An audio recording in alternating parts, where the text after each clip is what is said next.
উপস্থিত হয়েছে, সবাই করতালি দিয়ে তাদেরকে শুভেচ্ছা জানাই। কেন্দ্রীয় সমন্বয়ক লুৎফুর রহমানের নেতৃত্বে জামালপুর থেকে একটা বিশাল মিছিল ইতিমধ্যে আমাদের প্রোগ্রামে উপস্থিত হচ্ছে। সবাই আপনাদেরকে করতালির মাধ্যমে স্বাগত জানাই।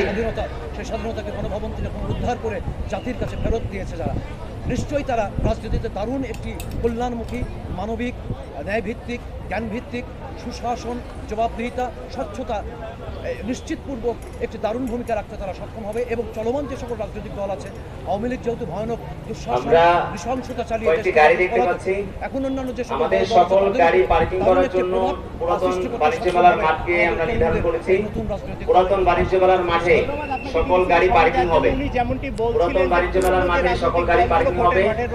যারা বিভিন্ন জায়গা থেকে এসে তরুণদের এই নতুন সংগঠন আমরা মানিককে এভিনিউর এখানে গাড়ি পার্কিং করছেন, তাদেরকে বলবো যে আপনারা অতি দ্রুত সময়ের মধ্যে গাড়িটি সরিয়ে ফেলুন।